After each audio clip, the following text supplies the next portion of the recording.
My name is Wendy Chandler and I'm 38 years old. 3 weeks before holiday, I was standing in a hospice hallway in my scrubs when my phone buzzed with a message from my sister. Your snort's not welcome at holiday. It's only for parents now. My relatives had voted for me the way a town votes on a zoning variance, and nobody thought I deserved so much as a phone call.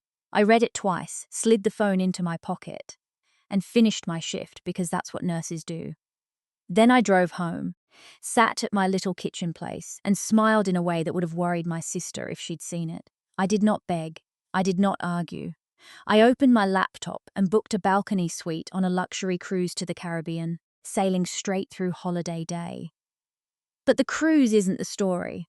What my relatives did when the photos went up, and what I learned they'd been planning behind my back for weeks, that's the part I still can't tell without my hands going still.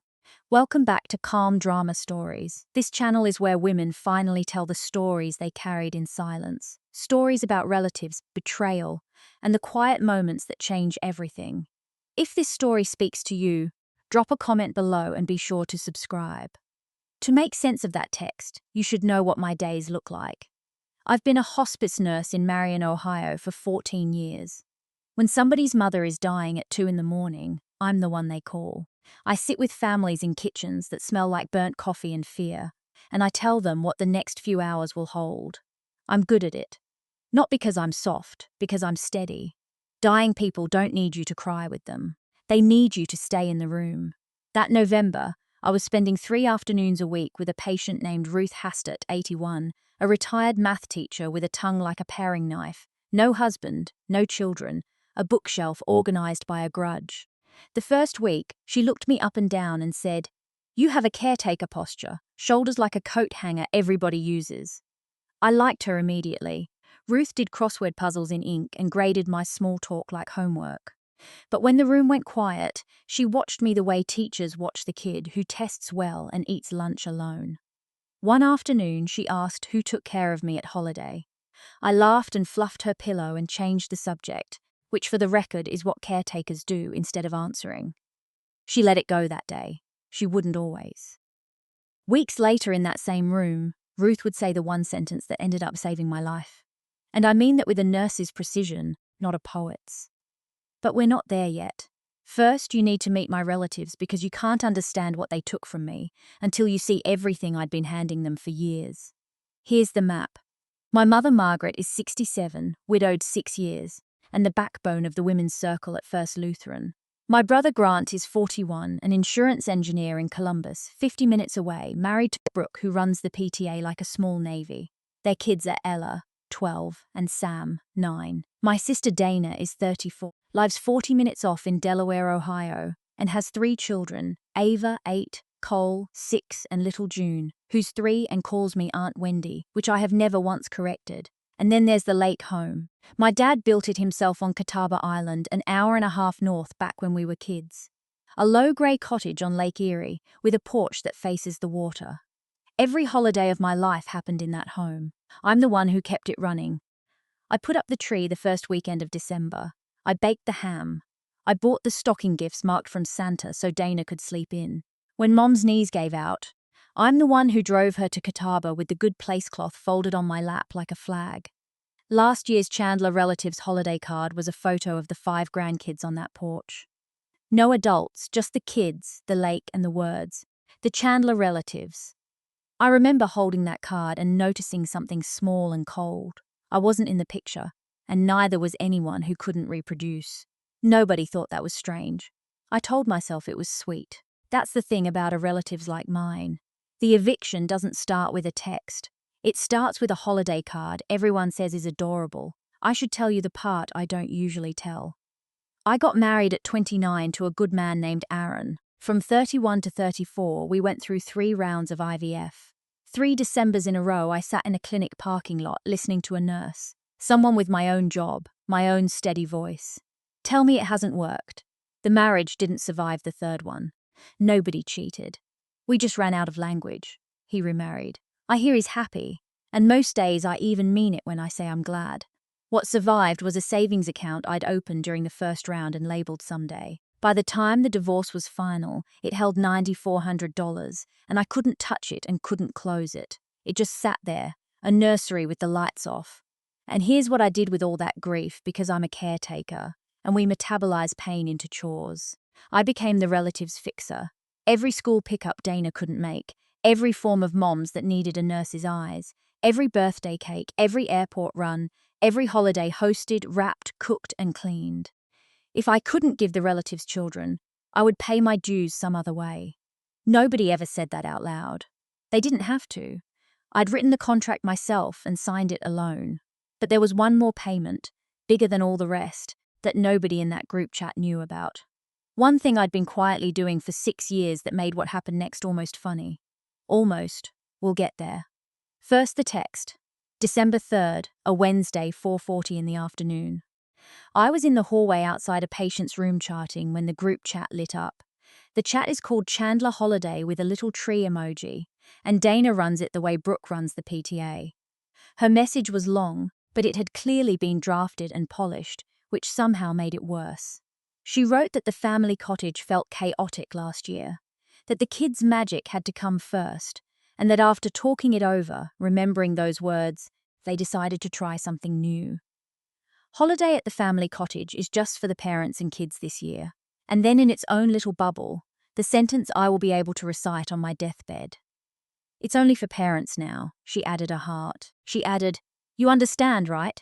You're the cool aunt. We'll have lunch in January. Lunch in January, 35 holidays in that home, and I'd been rescheduled for dental cleaning. I stood in that hallway and watched the reactions roll in. Grant gave it a thumbs up. Brooke posted a gift of Santa clapping. And my mother, whose porch lights I hang every November, whose medication list lives in my purse, said nothing, not a word. Silence in my relatives is a vote. I typed a reply and deleted it. Typed another one, deleted that. 4 drafts, each one smaller than the last, until what was left was nothing at all. And I put the phone away and went back in to check a stranger's morphine pump. A stranger, by the way, whose relatives had driven 400 miles to be with her. I noticed that nurses notice everything. It's a curse.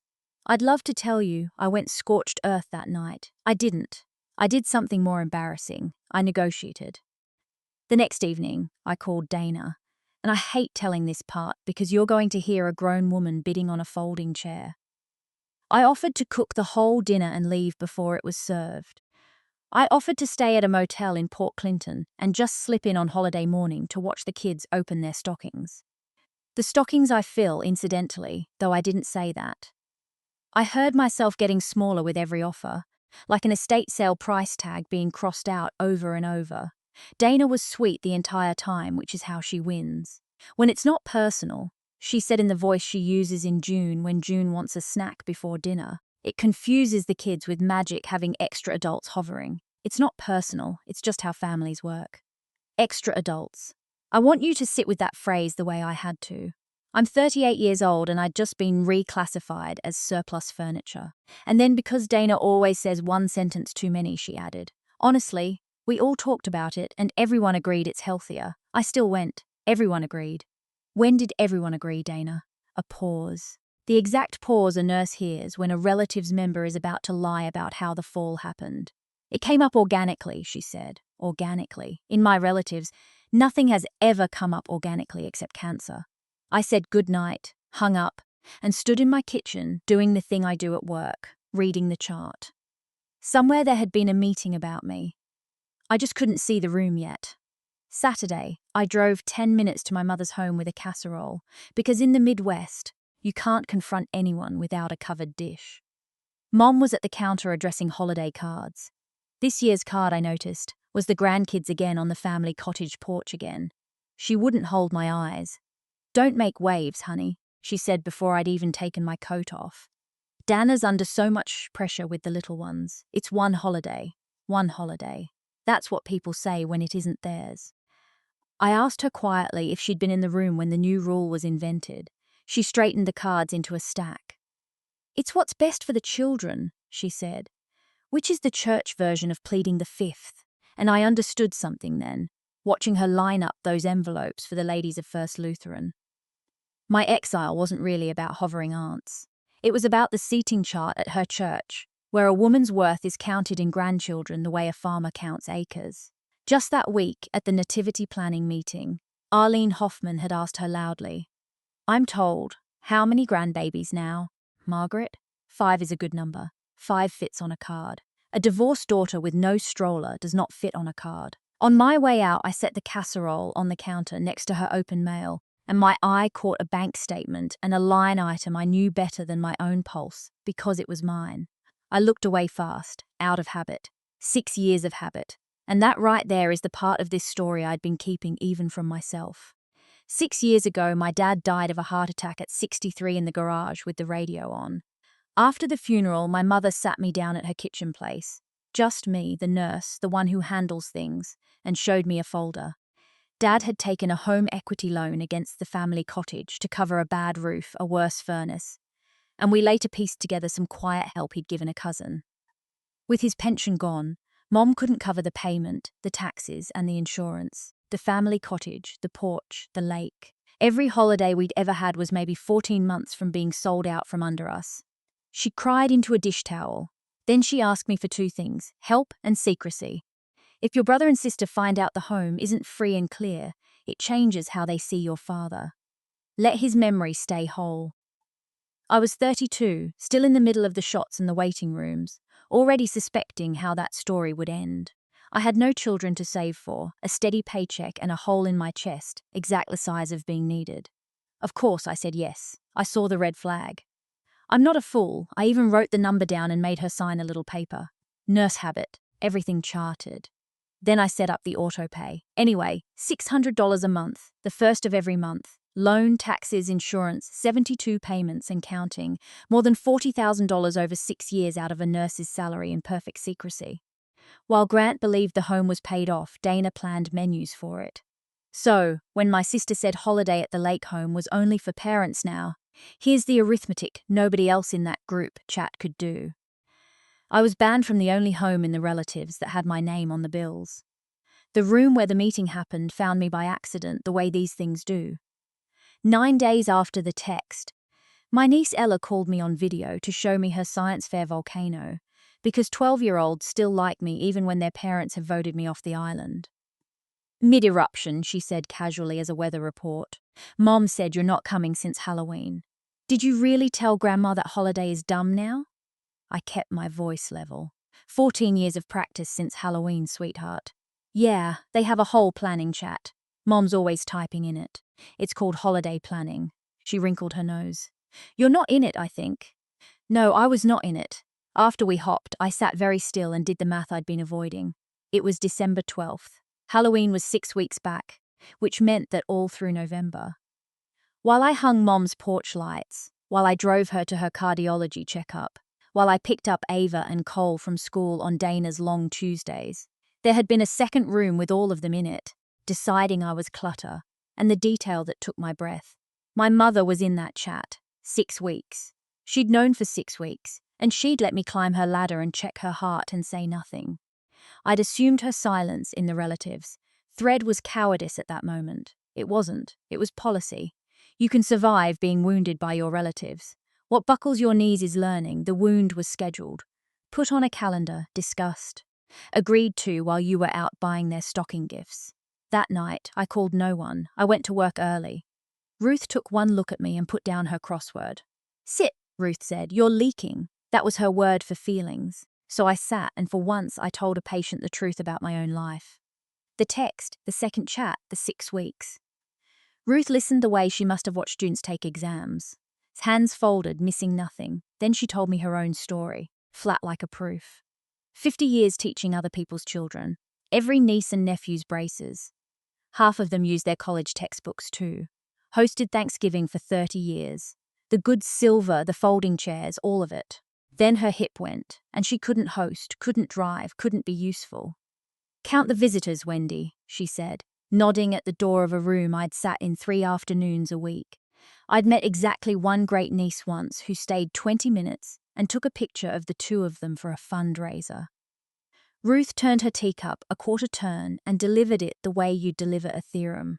I spent my whole life buying my seat at their place. Turns out I was only ever renting. The clock in her room was loud, I remember that. Rent comes due every month forever. She said the moment you can't pay, the chairs are gone, and they act like it was never there. Then she looked at me and her voice, for the first time in our acquaintance, went gentle. Don't wait until this bed to learn arithmetic, girl. You're the best math I've seen in years, and you're doing it for people who round you down. I drove home at midnight with my hands steady on the wheel and something enormous moving under my ribs, slow like ice on the lake in March. I opened my laptop at the kitchen place. I want to be precise about what I opened it to do. I did not open the laptop to write a speech to my relatives. I've watched 100 families give speeches over hospital beds. Speeches are for the speaker. I opened it because that afternoon between patients, a travel ad had followed me around the internet like a hopeful dog. A woman my age, alone at a ship's rail. Gold water, no opinion anywhere in the frame. 11:00 at night in a hospice parking lot is where I'd first clicked it. And now at my kitchen place, I clicked the rest of the way. 7 nights, Eastern Caribbean. Sailing out of Fort Lauderdale on December 23rd. San Juan, St. Thomas, St. Martin. There was exactly one balcony suite left, a holiday cancellation, high deck, king bed, a bathtub. I hadn't owned a bathtub in 9 years with flights, the drink package, the Wi-Fi, all of it. The total came to just under $5,000. I sat there looking at the payment screen, and then I did the thing that still makes my throat tight. I logged into my savings and pointed the transfer at the account labeled Someday. $9. $400 that had been sitting in the dark for 4 years waiting for a child who was never coming. Someday, it turns out there is a date if you're brave enough to pick one. I picked December 23rd. I paid in full. Confirmation snorts arrived with a little air horn graphic, tacky and wonderful, and I sat in my quiet kitchen and smiled for the first time in 9 days. Then I renamed the account. It's called now. Before I tell you what those photos started, let me ask you something. Have you ever been told politely, sweetly, with a heart emoji that you didn't count? If you've ever been the one left off the list, tell me in the comments where you were standing when you found out. I read every single one and subscribe because what my relatives did when they found out where I was spending holiday, I still don't entirely have words for it. And I was there. I kept the announcement small on purpose. 2 lines in the relatives thread 5 days before I flew. Confirmed. I'll be away for the holidays. Enjoy the family cottage. You'd have thought I'd announced a felony, Dana replied, in under a minute. Away where? 2 question marks, which for Dana is a siren. Brooke tried the concerned sister-in-law angle. Is everything okay? This seems sudden. Suddenly. They'd had a planning chat about my absence since Halloween. I'd simply agreed with it faster than scheduled. Grant sent nothing, which is Grant. And then my mother called, and I watched her name glow on my counter through 4 rings before I picked up. She didn't ask where I was going. She didn't ask if I was hurt, she said. And I could hear the holiday cards being straightened. People will ask where you are, honey. What am I supposed to tell them? There it was. The whole engine of my relatives idling in one sentence. Not her daughter alone in December. The optics of her daughter alone in December. I looked out my window at the parking lot of my apartment complex, at a plastic snowman glowing brave and stupid in the cold, and I felt weirdly calm. Tell them the truth, Mom. Tell them I wasn't invited. Silence on the line. Then that's not fair, Wendy. Nobody said you weren't. And she stopped because we both knew the next word was welcome, and neither of us could survive her saying it. I told her I loved her. I meant it, which is the inconvenient part of this whole story. Then I hung up and finished packing. They wanted to control where I sat. Fine. They were about to find out exactly where I was, along with everyone else in the county. Here's a thing nobody tells you about deciding to matter to yourself. The logistics are hilarious. I hadn't taken a full week off in 14 years. When I put in for leave, my supervisor read the dates twice and asked if I was having surgery. I bought a white sundress, my first white anything since the wedding, and stood in the fitting room, looking at a woman I hadn't seen in a decade. I bought Reef Safe sunscreen, a paperback I'd been meaning to read for 6 years, and a wide straw hat that Dana would have called a lot, which is precisely why I bought it. I handed off my patients one by one, with notes so detailed, the relief nurse laughed out loud. Mrs. Kowalski's daughter cried and hugged me and said, "Good for you, honey, go." A stranger's daughter, mind you, managed the sentence my own mother couldn't find.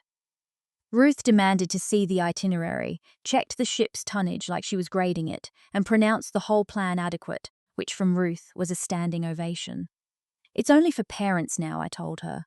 Deadpan, so I figure the childless get the Caribbean as a consolation prize. She laughed until she coughed, and then she said, "Send me a postcard from your actual life." I was still smiling when I got home and started to pack, and that's when the evening snagged. Top of my dresser where they've lived for 22 years. My keys, car key, apartment key, mom's spare, the hospice fob, and one more older, heavier, worn smooth at the shoulder. I stood there with the suitcase open and couldn't make my hand move past it. The key is brass cut by my father's own hand at his workbench. The summer I turned 16 with a crooked letter C, scratched into the head because he labelled everything he loved.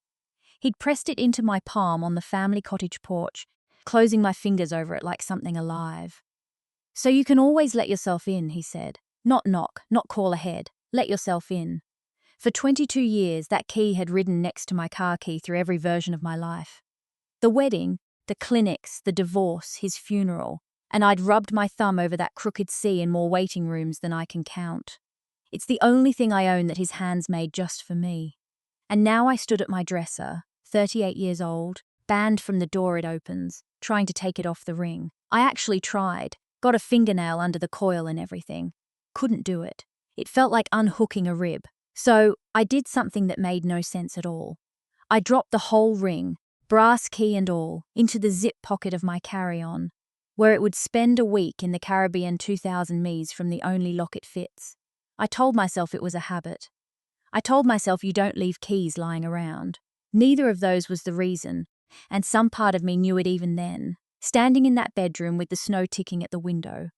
Some decisions pack themselves early and ride along quietly until you're ready to make them. That key had a job to do yet. I just didn't know on December 22nd that the job wasn't opening anything. December 23rd, Fort Lauderdale, 81 degrees. I walked out of that airport and the heat hit me like forgiveness. The ship was absurd. I mean that as a compliment. 14 decks of lit-up nonsense, a chandelier the size of my car, a man in white gloves who called me Miss Chandler and meant it. My suite had a balcony wide enough for 2 loungers and a little place, and when I slid open the door, the ocean was just there, minding its own business, all the way to the curve of the earth. There was champagne on ice with a card. "Welcome aboard. We're glad you're here." I stood on that balcony in my scrubs-coloured cardigan and read the card twice, "Glad you're here." It rhymed with some, and it took me a second to place it. And then I did, and I had to sit down in the lounge for a minute. We sailed at 4.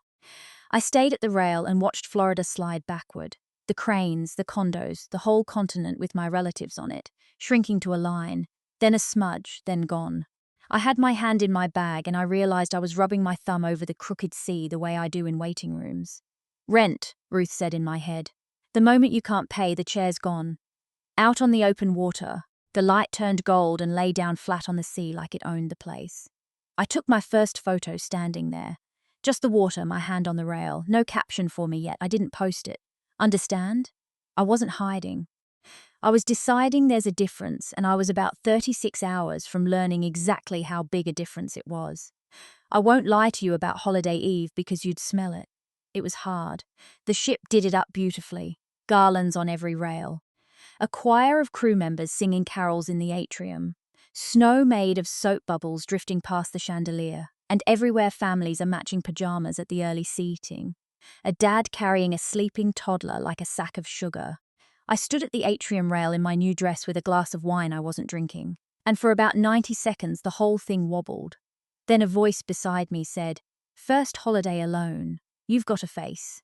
She was tall my age, give or take, in emerald silk, holding her heels in one hand like a woman who'd already won the evening. Nadia, an anesthesiologist from Atlanta, divorced 18 months at the solo traveler's place by choice.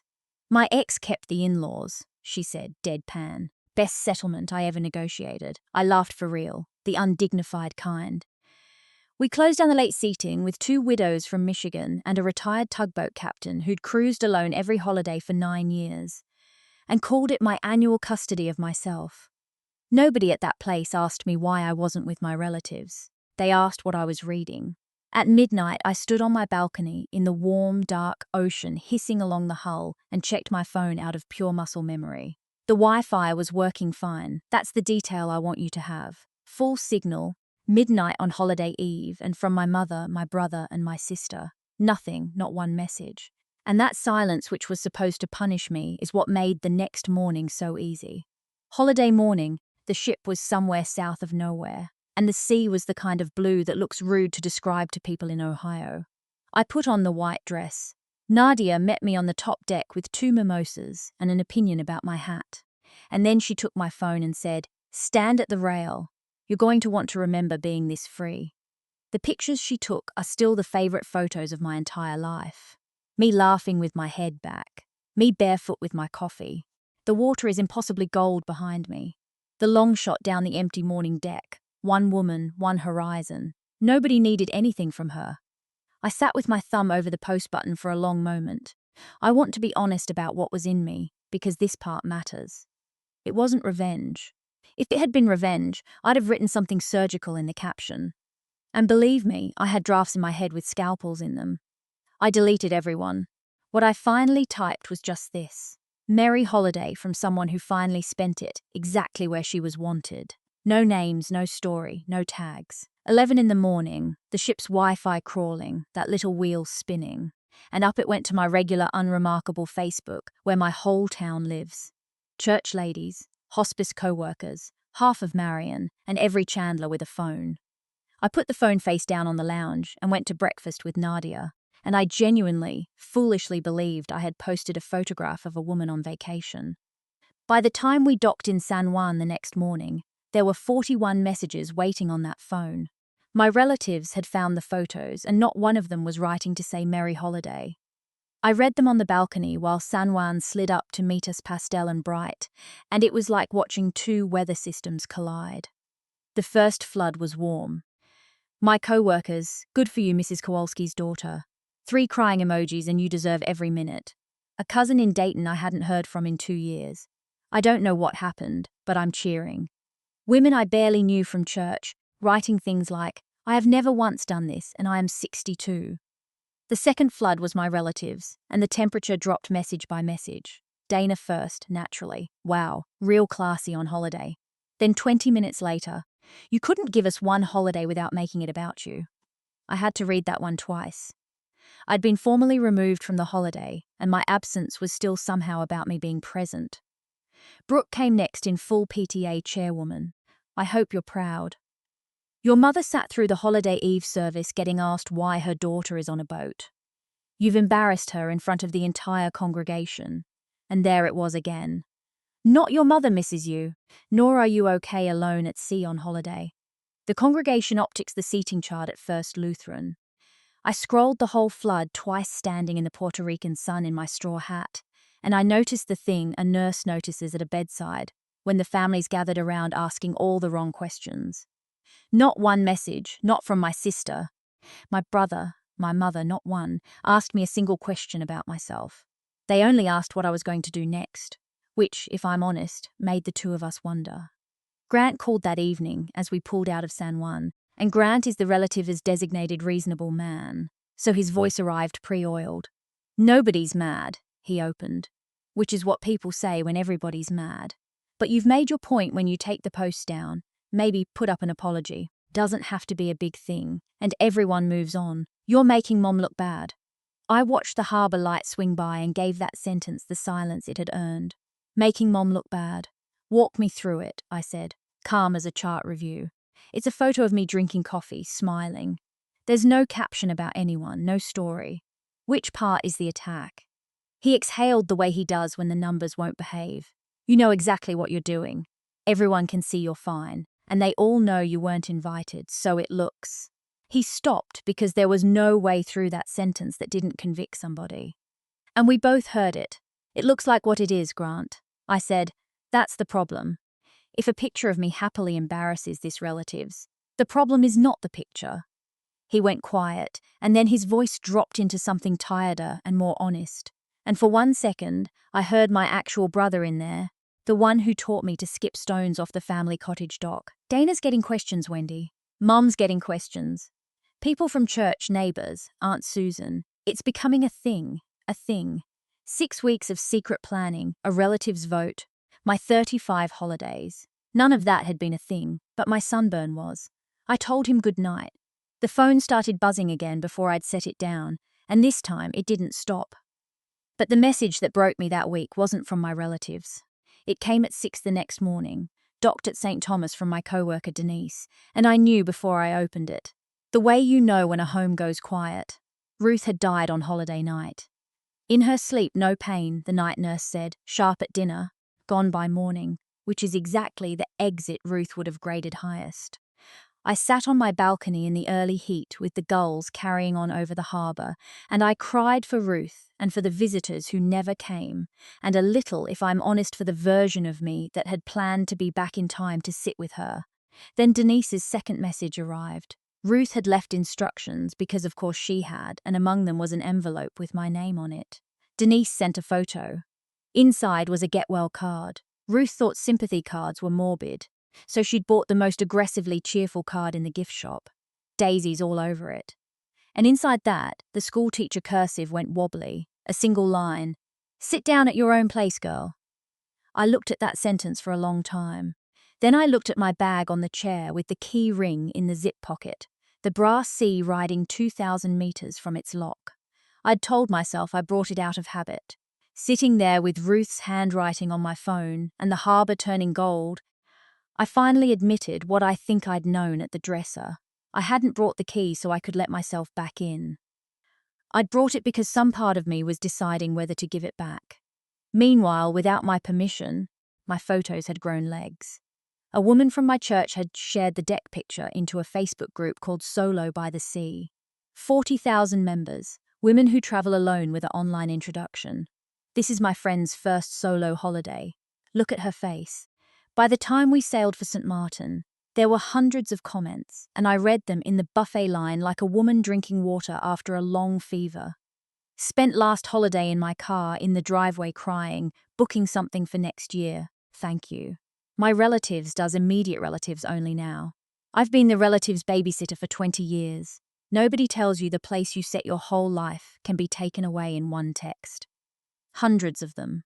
I had thought honestly all the way up until that buffet line, that what happened to me was a private relative's malfunction. It was a pattern. It had a shape so common that 40,000 strangers recognized it on sight. That night, Dana called and I almost didn't pick up, and I'll always be glad I did because it's the only time in this whole story I heard my sister's actual voice. She was crying, not rage crying, the other kind. You don't get it, she said. You post one photo and the whole world claps for you. I haven't slept a full night in 8 years. Being their mom is the only thing I have when you get to be everything else.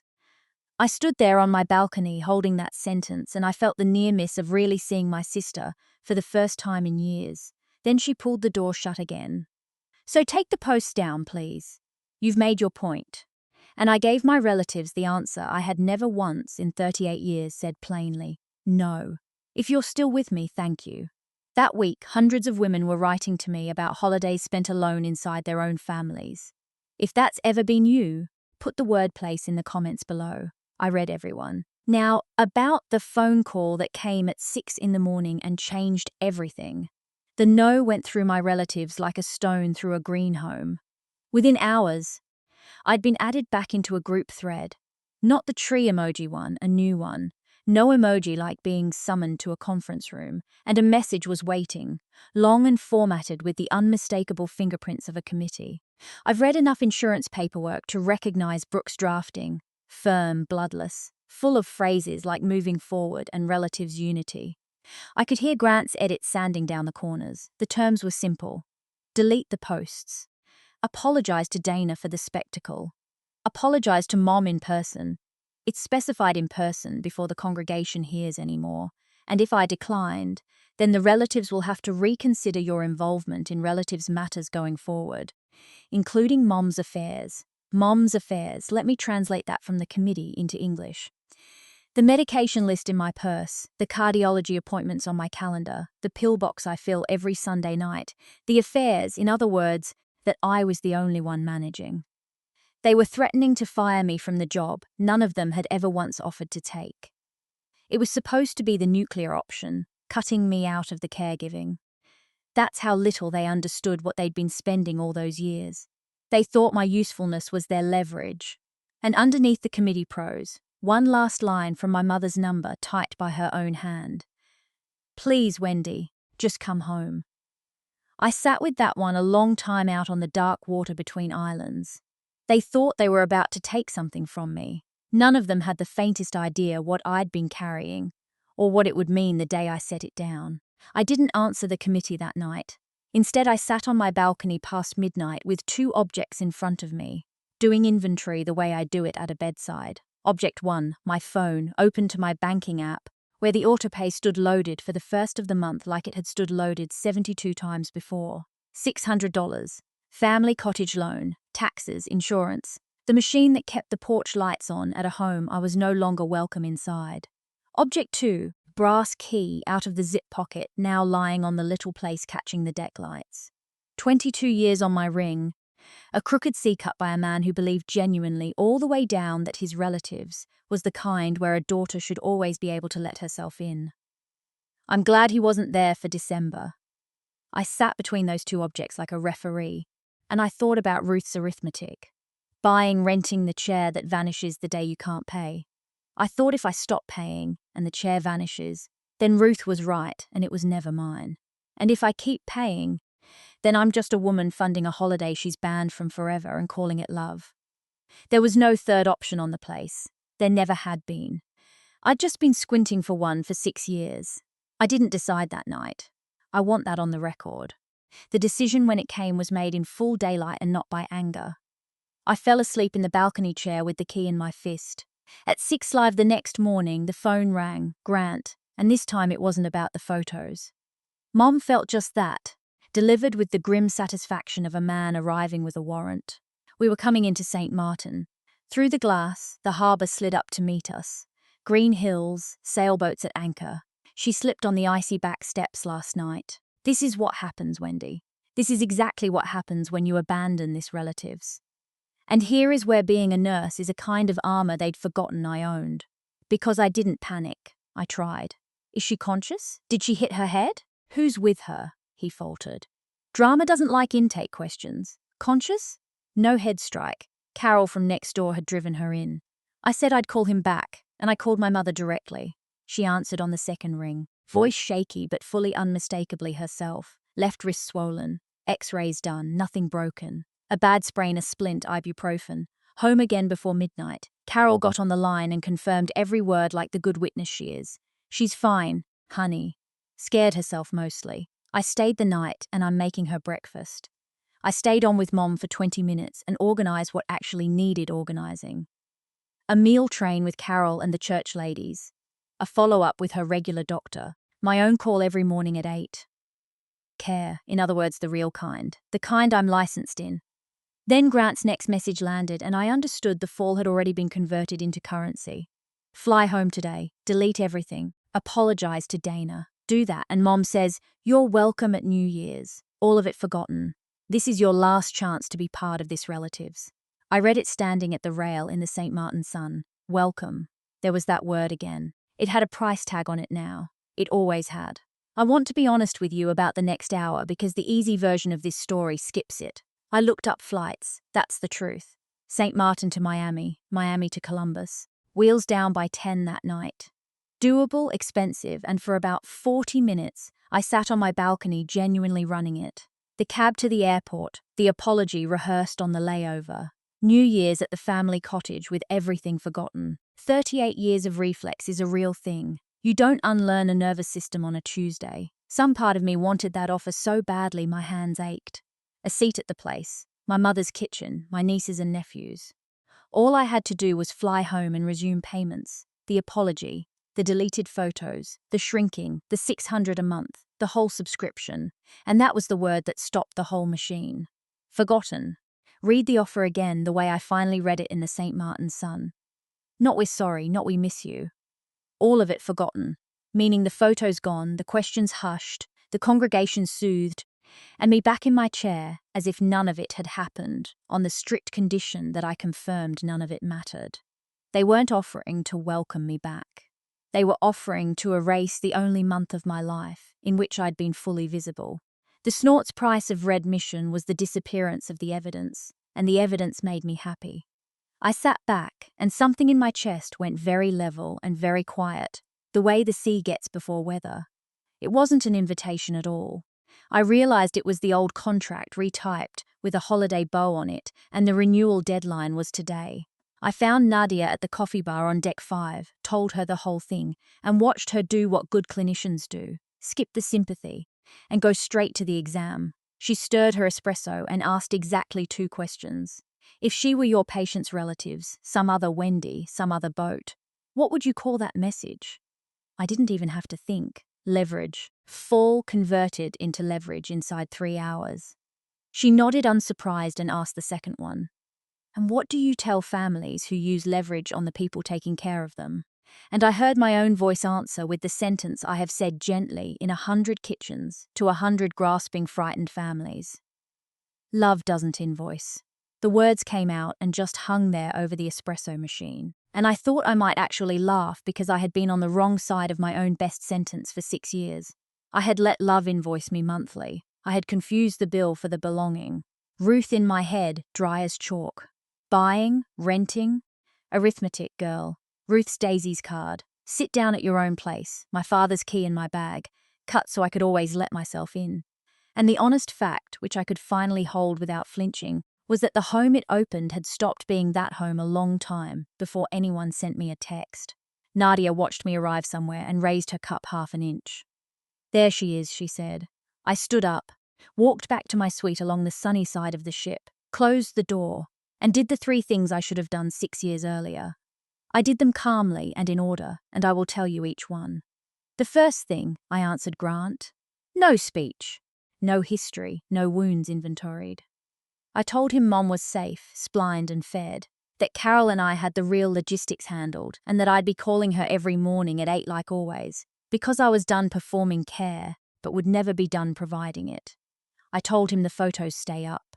There is nothing in them but me happy. If that's a scandal, the scandal isn't mine. And then I typed this sentence I'd been carrying since a Wednesday in early December, and sent it before the Wi-Fi could think twice. Dana said holiday is only for parents now. Okay, then I'm only for myself now. And beneath it, 1 line for my mother to explain however she saw fit. The first of the month arrangement ends today. She knows what that means. The second thing, I called my bank. There's a number on the back of the card and a soft-voiced young man in a call center somewhere, and a script he has to read twice. Autopay cancelled effective immediately. The loan, the taxes, the insurance, all 3 lines, 72 payments, 6 years. More than $40,000 ended in under 9 minutes from a deck chair in the Caribbean. He asked if there was anything else he could help me with. I said, "You have no idea." And he laughed politely, and it was done. The third thing I did slowly, ship stationery, a real pen, a letter to my mother, private, no copies, no audience, no group thread. I told her the whole truth of the last 6 years, the folder, the promise, the first of every month. I told her I didn't want $1 back, and I wasn't telling the congregation a word. And I set the new terms, the only terms there had ever needed to be. I will always show up for you as your daughter. I am done showing up as your staff. I signed it, folded it, and set on top of it the brass key with the crooked C for the envelope I'd buy in Fort Lauderdale. My father cut that key so I could always let myself in. I was finally doing it, just not to the home. Let me tell you what it cost, because this is the part the cheering crowd never sees.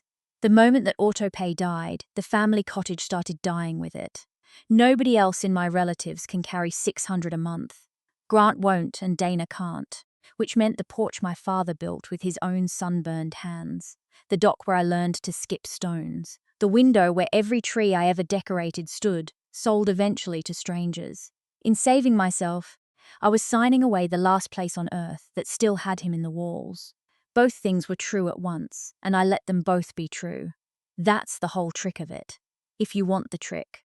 I stood at the rail with the confirmation email glowing in my hand, and out loud to no one, to the whole Caribbean, I said, "The lease is up." Then I turned the phone off. all the way off a black little stone, dressed for dinner, and sat down at the solo traveller's place between Nadia and the tugboat captain.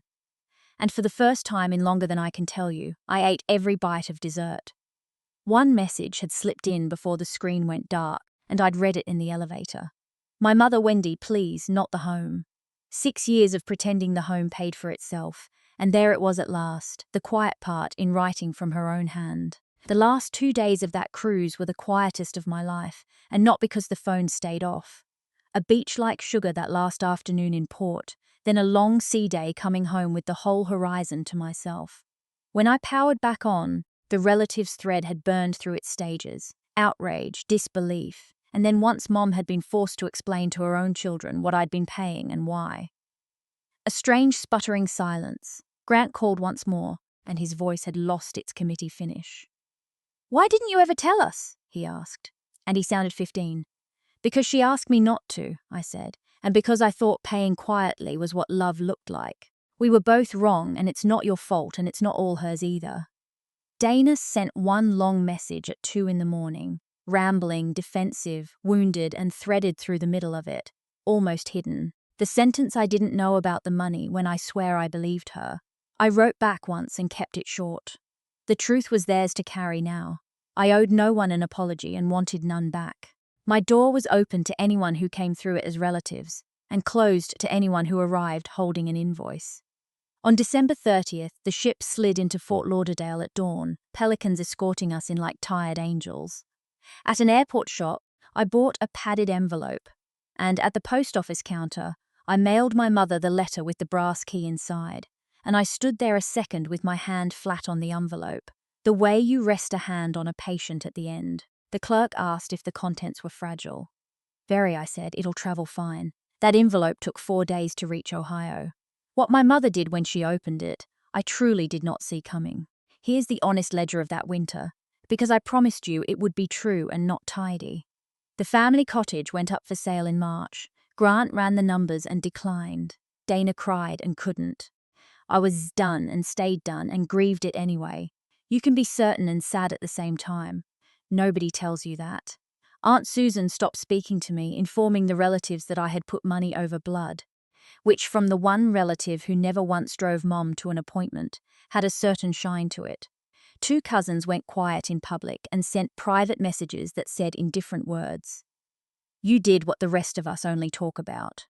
The church ladies whispered for a season, and then a deacon's son got arrested for something actually interesting, and Marion moved on because congregations always do.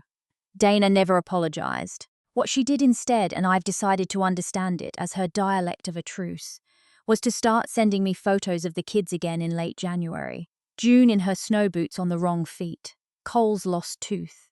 I answered every photo warmly and said nothing else, and that is where my sister and I live now. A small country, but a real one with a border we both respect. And the envelope. Carol told me Mom sat with it at the kitchen place for a long while the day it came. She didn't call me that day or that week. But when she finally did, the first thing she said wasn't about the money or the church or Dana. And the brass key never came back to me. My mother kept it. Wait till you hear why. One Sunday in late February, grey as a nickel, somebody knocked on my apartment door, and it was my mother, holding the old royal dance tin she's used for cookies since before I was born. She'd driven herself 10 minutes, but for her in winter, that's a voyage. She stood in my little kitchen. She'd never once been inside my apartment. I realized in the 4 years I'd lived there. And she looked small and brave and terrified. And she did not apologize because women of her generation weren't issued the words. What she said was this: "Your father gave you that key so you could always let yourself in." She turned the tin around in her hands. I've been keeping it in my coat pocket to remind me it was never the home that needed to stay open. It was me. I forgot the home was never the point. Then she asked like a guest. My mother, a guest with her own daughter, asked whether she could stay for supper. We ate scrambled eggs and cookies from the tin at my 2-chair place, and she told me a story I'd never heard about my father getting the porch beams wrong the first time. And we laughed, and neither of us mentioned holiday at all. It wasn't everything. Dana stayed Dana, the church stayed the church. But at my place that night sat a woman learning at 67 to show up without a seating chart. People can surprise you. Not often enough. This holiday, 1 year, almost to the day, after a text message reclassified me as furniture. My apartment held more people than chairs around two, pushed together places under a cloth my father's mother embroidered. Denise and two others from hospice between shifts. Carol, who brought a ham that outclassed mine and knew it. Two women from Solo by the sea. Friends now in real life, one of whom spent last holiday in her car in a driveway, and this one telling the story out loud, laughing. The tugboat captain sent a card from somewhere off Cosmo, and one chair we set on purpose with a full place setting and no name on it. House rule, my home for whoever needs it next year, because somebody always needs it next year. At 6, the doorbell rang, and it was my mother with the blue tin and June on her hip, because Dana had dropped them both off. Dana, who waved from the car, which is a sentence I've decided to keep. Mom looked down the length of my crowded, mismatched, glorious place and asked where I wanted her. Anywhere, I said. At my place, there is no only. If you're here, you're relatives. We lit the candles. Someone's pager went off and we all laughed. And in March, I'm sailing again. 5 nights. Western route this time, booked from the account called Now. Not to prove anything. Proof was last year. This one's just because the ocean and I have a standing appointment. If you take one thing from my story, take this. A seat you have to keep paying for was never yours. The only place that's truly yours is the one where love doesn't come with an invoice. That's my story.